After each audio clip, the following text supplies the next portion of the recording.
On the other side of the world, Come on in. Let's go, let's go, let's go.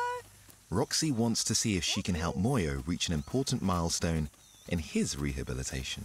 Come on. Come, Moyo. Move. At just a few days old, Moyo nearly drowned. As a result, he's developed a deep-rooted fear of water. Months of therapy have rebuilt his confidence. Today, he faces a big challenge. We're going down to the big dam and trying to help him get over his fear of water. Come on, let's go see. I'm just going to walk straight in and see what happens. Come on in. Even with Roxy and Josephine encouraging him, Moyo isn't keen. Oh. You know, they say elephants don't forget, and perhaps he will never forget his trauma. But at least if we can show him that it can be a bit of fun, we can sort of retrain his brain to cope with that early memory. Come, big boy. Come on, big boy. So hopefully he'll just settle. We'll just go slowly, slowly, slowly. Come on in. Come on. Good boy. Come, Moyo. Come on. Come on. After some gentle reassurance from Roxy, Moyo finally takes the plunge. Oh, that's so fantastic. So fantastic. Come, Moyo. Well done. Good boy. This is awesome. Really awesome. It's better than I anticipated. But I think it helps being in the water with him. Good boy. As his confidence builds, he begins to enjoy the experience. Fantastic. This is really a big breakthrough. It's a really, really big breakthrough. 14 months of around-the-clock care and therapy have led to this moment.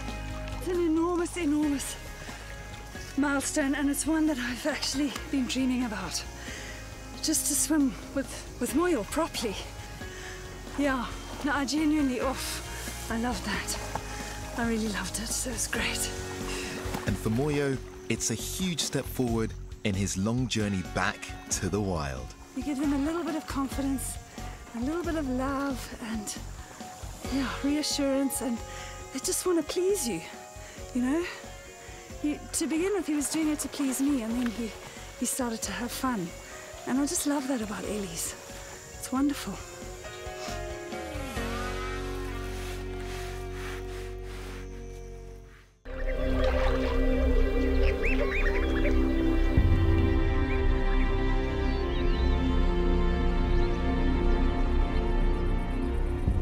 The dry season is here.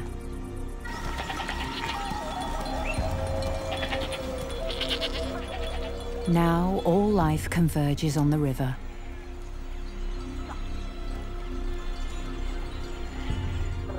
Herders from far and wide are bringing their flocks to the last of the water.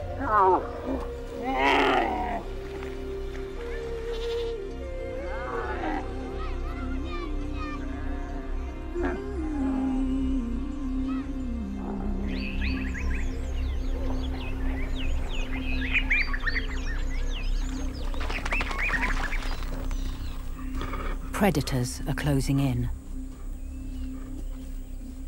With so many animals near the river, it's the best place to get a meal. They aren't welcome here.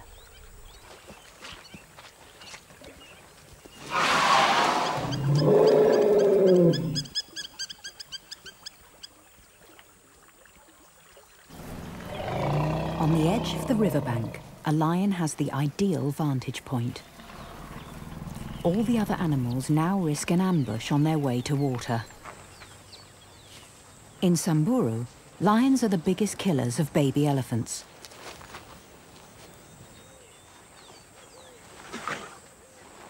Harmattan must take extra care of Breeze as she leads the winds to the drying river.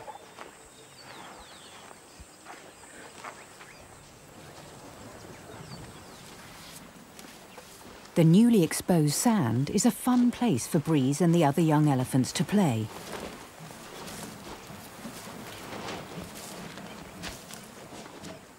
The activity flushes up insects, which in turn attract birds.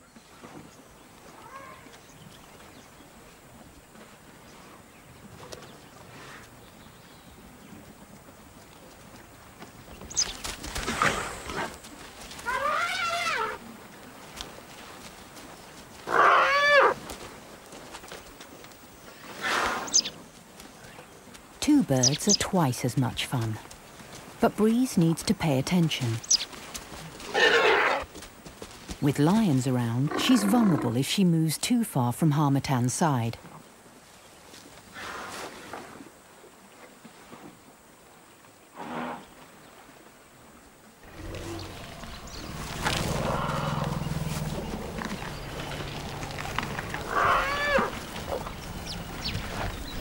She's lost. This elephant is not her mother. Her panic's clear.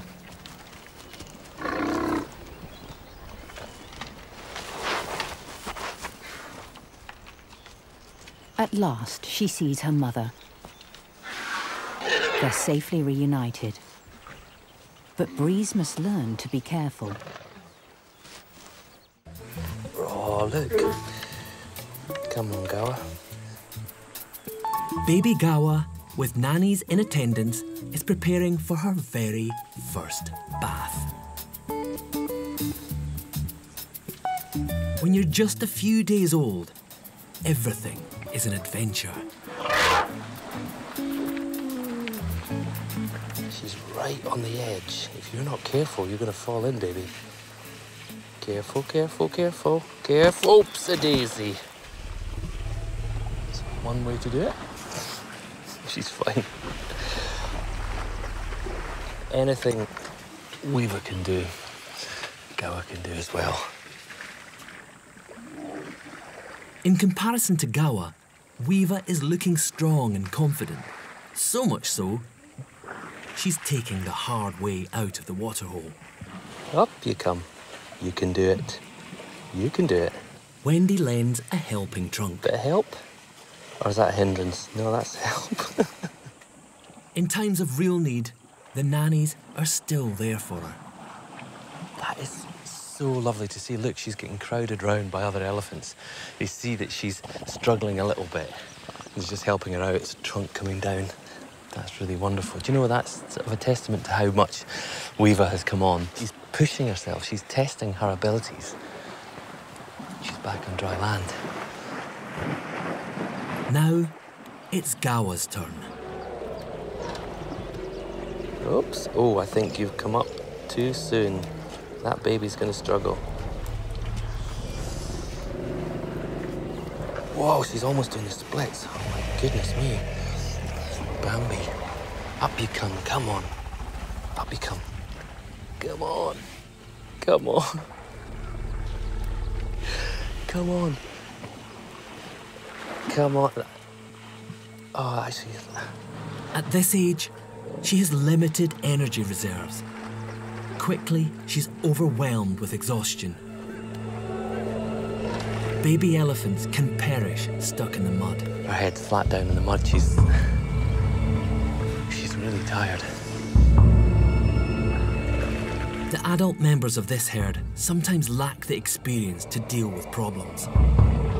Normally, herds are led by an older matriarch who would know how to get Gawa out of this mess. Benjamin has to show them the easy way out. Just trying to encourage them out. Okay, Benj is just going to go in and see if he can push them out. That's the one. That's doing it. Yeah, that's helping, definitely. Look, she's coming out. Out you come. Keep coming, keep coming, keep coming, keep coming, keep coming.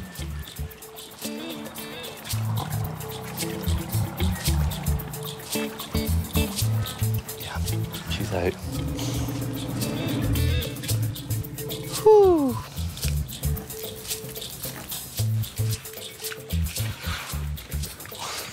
That's ridiculous. Look at that. That is one very happy, very muddy baby elephant. If they become separated, they could easily drown.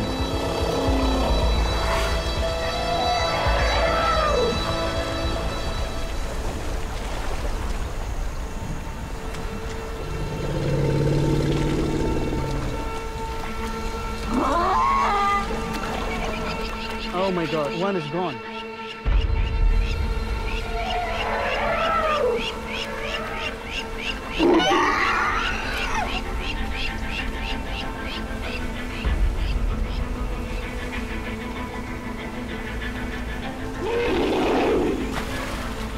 The mothers try in vain, but they can't contain all three. As they save one, another washes away.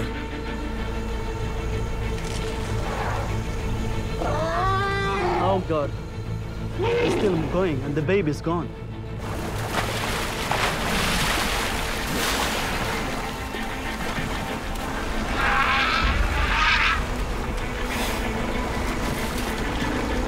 Soon all three are being swept downstream fast, through the crocodile-infested waters.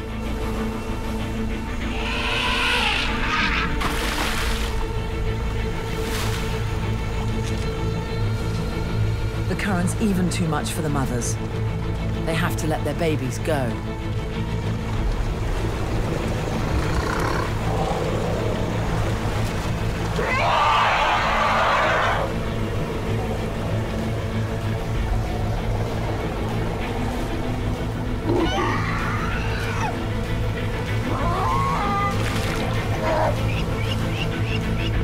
David can't see how they can possibly survive. Oh man, this is no good. Let's go, let's go. Let's go.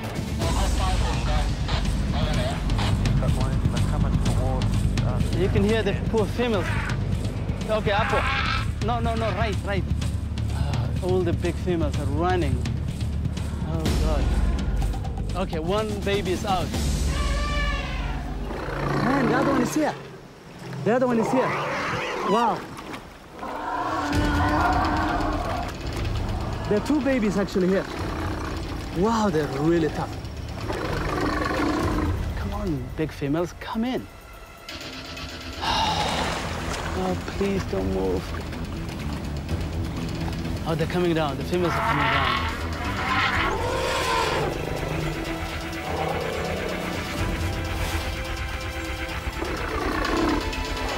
I hope they will save them because they will get tired. And if a croc grabs them, that's it. The poor mothers just don't know what to do. They have no way of lifting them out. And David can't even help. Oh, come on, females, get in and save the babies.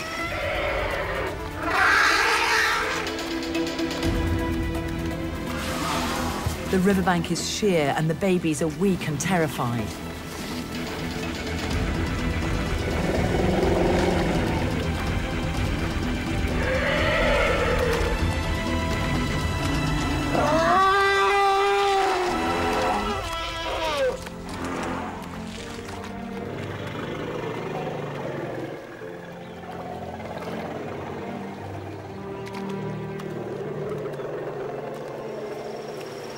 Oh man, that is so relieving. It's so joyful to see all of them again coming back together.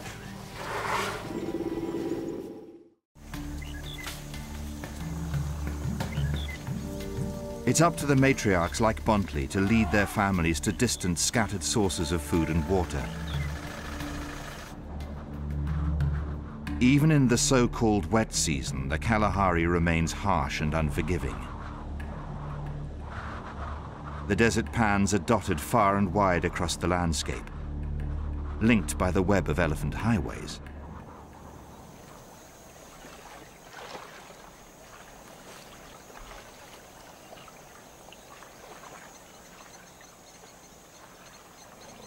Time and time again, Mike witnesses their remarkable ability, as matriarchs choose a route which bypasses empty waterholes, but which leads unfailingly to full ones.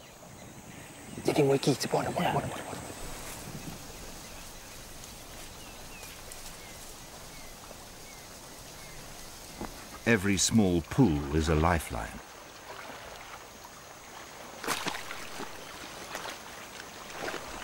Look how they're running in.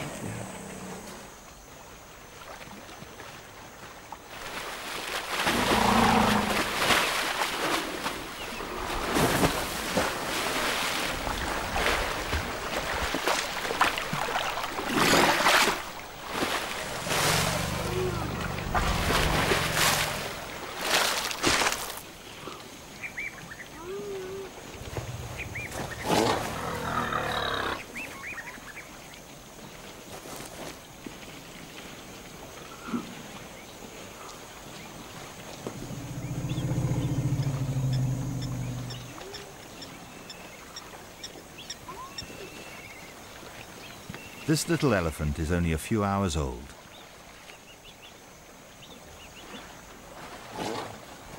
His mother would have given birth in the middle of the desert, so he may already have walked many kilometers to reach here. It's the first water he's ever seen.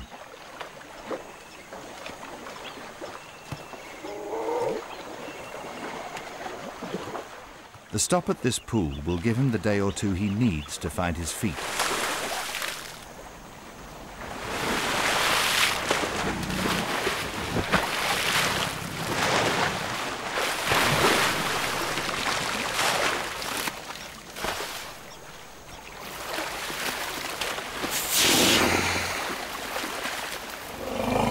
He's already socializing with members of other herds, and even the great old bulls who come here.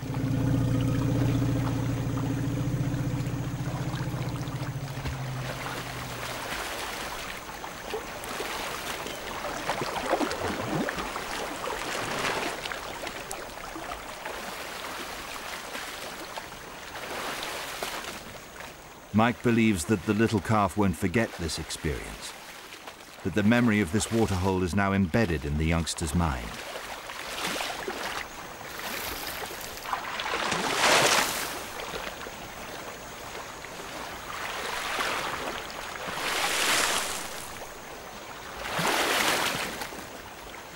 But once this water's gone, the tiny calf has no option but to follow his family for many kilometers to the next pan.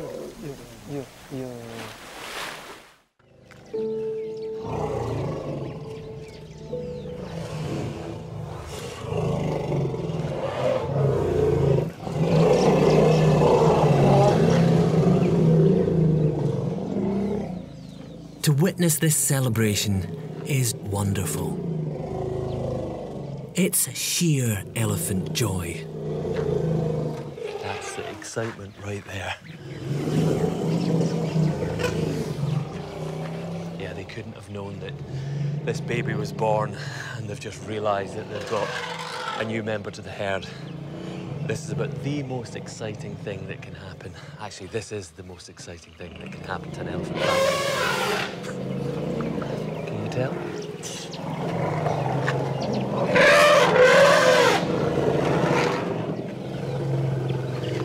Everyone's just crowding round. Weaver's in there somewhere. She looks like a giant in comparison to this baby. The herd are clearly moved. Secretions from their temples show their emotion.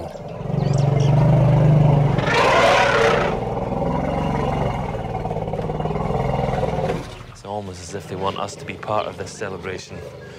They've all come up, all these big females, just shepherding the new baby and bringing it closer to us.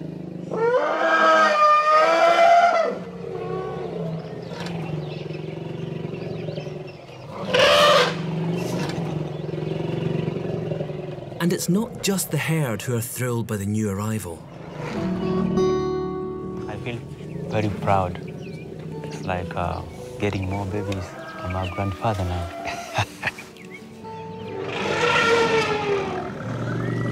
It's almost impossible to take my eyes off this baby.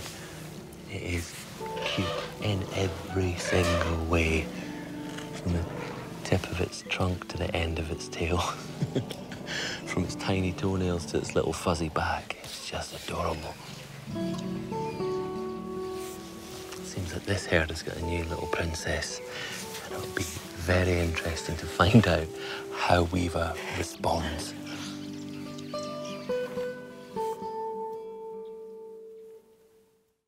Thirsty elephants often race into pools, but the matriarch knows that her family must not rush in.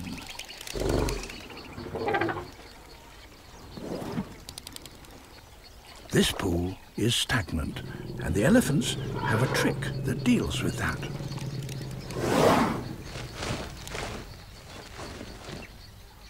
Sediment settles to the bottom, and the cleaner, fresher water lies on the surface. They skim it carefully from the top.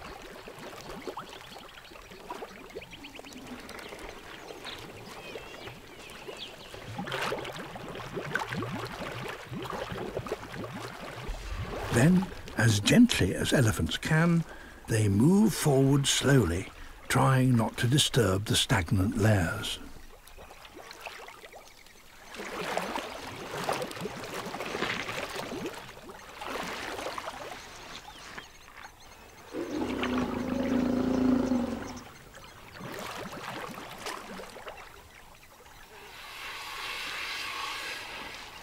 But precious water like this draws in herds from far and wide.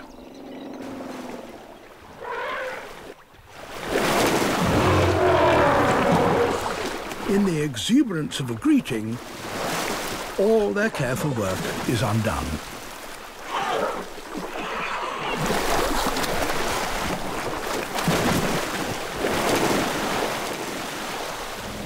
When bulls are forced together by the need for water, tempers can flare.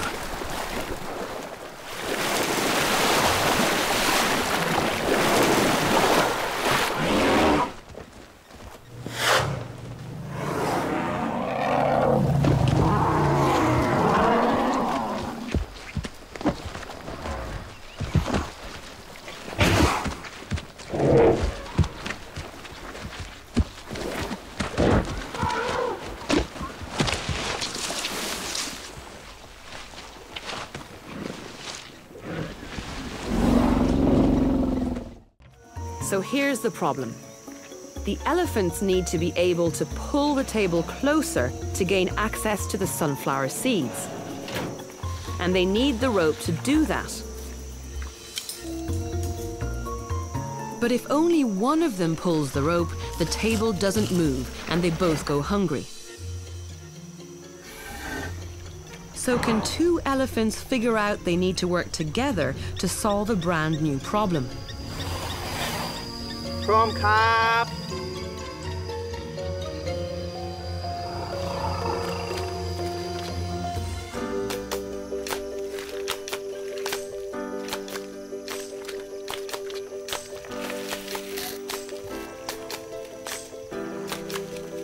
They don't get it first time out, that's for sure.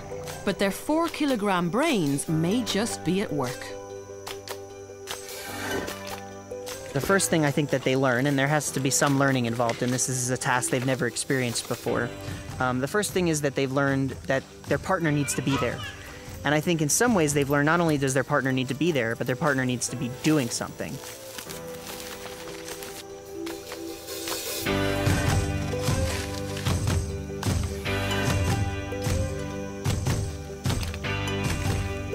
After only 3 attempts, the smartest elephants solve the puzzle. But Josh wants to know if they understand the concept behind it. So he releases one elephant before the other to see if it'll wait for its partner.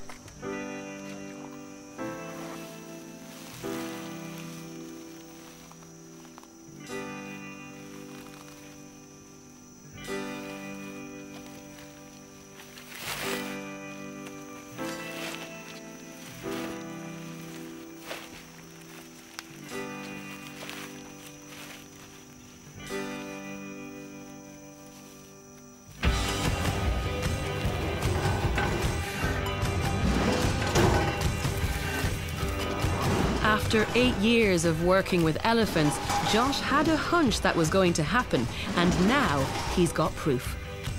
What you're seeing is that the elephants are thinking about cooperation, and that actually demonstrates how smart and how well adapted these animals are.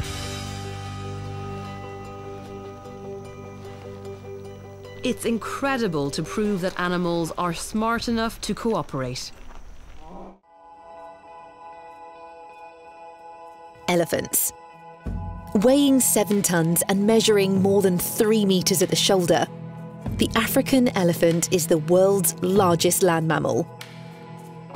But they are not just physically giant. They have the biggest brains of any land mammals too. 3 times bigger than ours and weighing a whopping 5 kilograms, they're made up of around 300 billion neurons. That's 3 times more than humans. Do these huge brains translate into a heightened intelligence? What emotions do elephants feel? And why is the herd so so important for their survival. We're going to explore the amazing behaviour of these majestic animals and uncover why elephants pay more than a passing resemblance to ourselves. Elephants are one of the most intelligent animals on Earth. They're one of the few species who can recognise their own reflection, meaning they might even have a similar sense of self to us. Elephants have shown impressive emotional intelligence too. They perform consolation behaviour, reassuring others in distress through soothing vocalizations and comforting gestures with their trunks. They also help each other in times of need and even appear to mourn the death of friends and family, just like humans. These behaviours can be seen in close-knit elephant families, usually made up of a dominant female or matriarch, her daughters and her calves. Showing altruism or selflessness, the family will all pitch in to help rear youngsters and protect them in times of danger. When threatened, they keep the more vulnerable babies in the centre of the herd, forming a protective barrier against all predators. Somewhat surprisingly, elephants will often babysit for other mothers in the herd. In fact, it's an extremely important aspect of elephant life. It builds lifelong bonds and helps the herd to thrive. Mothers have even been found to adopt orphan babies, letting them suckle and protecting them after their mothers have died. Some herds have adopted outsiders too, like a human family might do. Like humans, young elephants spend many years learning from their elders. They won't reach independence until they're 10 years of age, and there's a lot to learn. Elephants are masters of their environment. They can hear a rainstorm 150 miles away, picking up on the ultra-low frequencies. They've also been seen to self-medicate, for example, chewing the leaves of medicinal trees to induce labour. These are skills a baby must learn, and in turn pass on to the next generation. In fact, the saying, "an elephant never forgets," is not so far from the truth. Elephant matriarchs have been known to remember watering holes used in drought over 30 years ago. This vital knowledge can sometimes be a matter of life or death to the herd, and it's one of the keys to their survival. It's safe to say that the matriarch plays a vital role in the herd, so imagine the impact when they are poached for their ivory. Almost a third of Africa's elephants have been killed in the past 10 years alone. That's 100 elephants killed each day. But this pressure is changing elephants too. Poaching those with the largest tusks over hundreds of years means that today, tusks are shrinking. Scientists have noticed they are actually evolving to have smaller tusks. In fact, some are born without them altogether. Let's call for change and hope that we live to see a future free from poaching.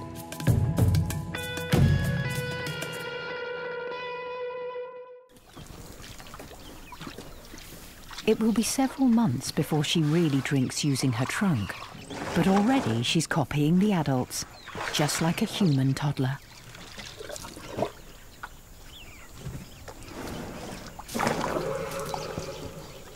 Harmattan has protected her infant well, and the future for Breeze should be bright.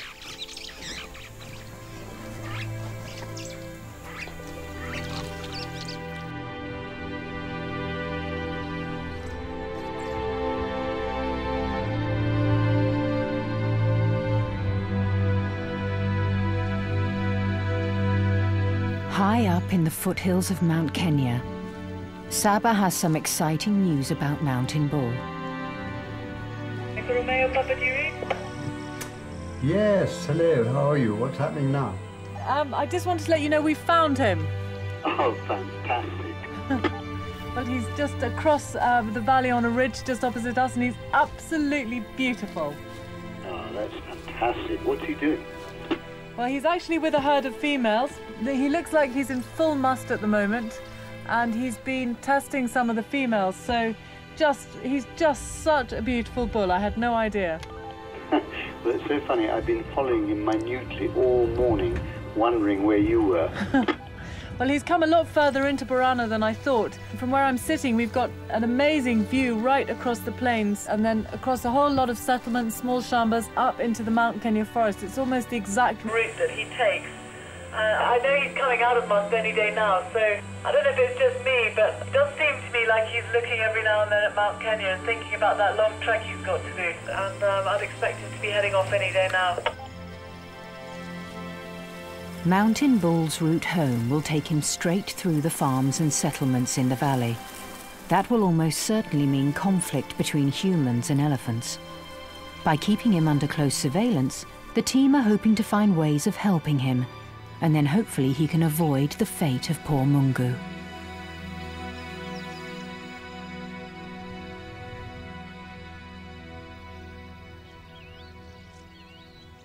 Back in Samburu, the lost female and injured calf are still hanging on.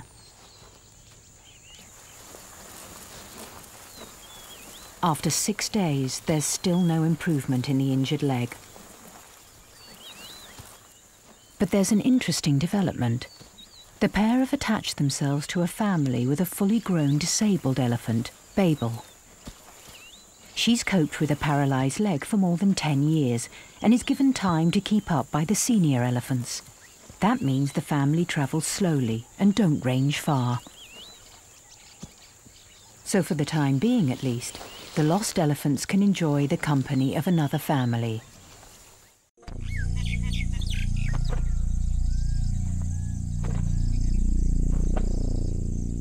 Both these males are in the state known as must. Once a year, usually during the monsoon, glands in front of the ears swell up. Testosterone soars to 60 times its normal level.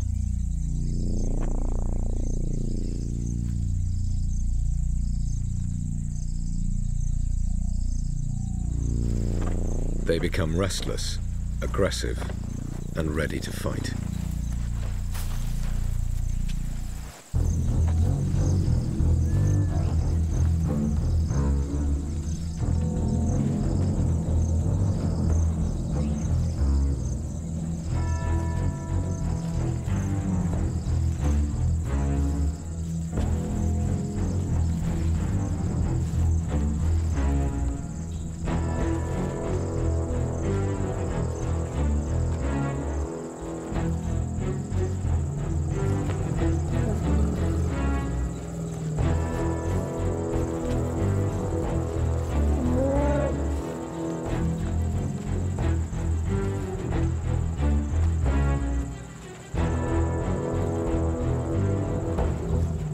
These huge bulls are in their prime.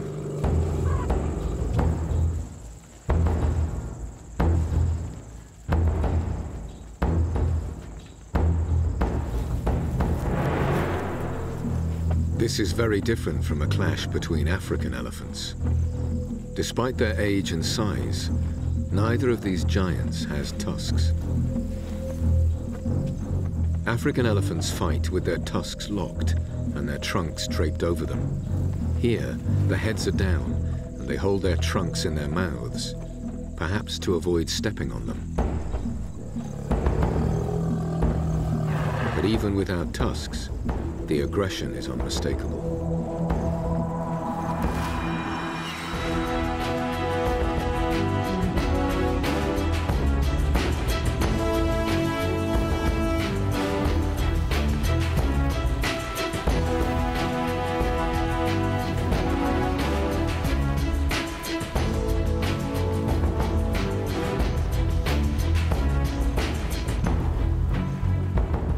Elephants here once had tusks, just as their African cousins do. But centuries of hunting changed everything. Kill off the males with the biggest ivory, and only smaller tusked males will get to breed and pass on their genes. With the contest decided, the weaker male backs off.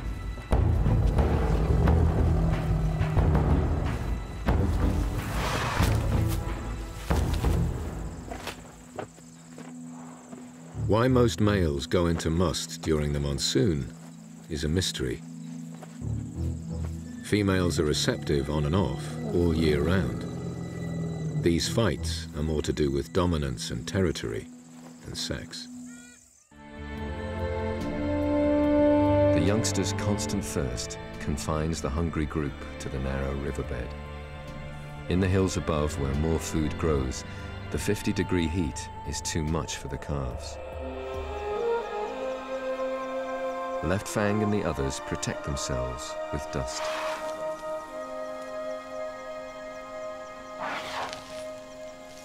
Elephants can't sweat. They seek out even the smallest hint of shade.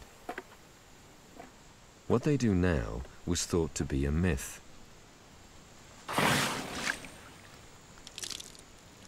Every 20 minutes or so, Left Fang's group spray themselves down. They're cooling the blood vessels that cover their ears.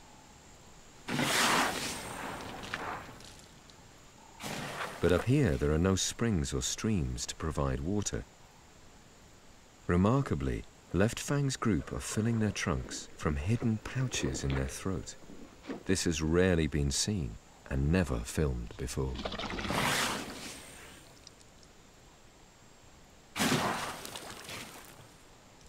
But the heat is drying them out.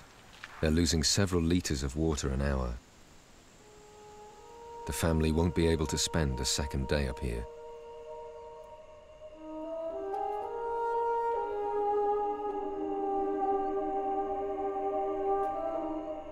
At last, night brings the animals respite.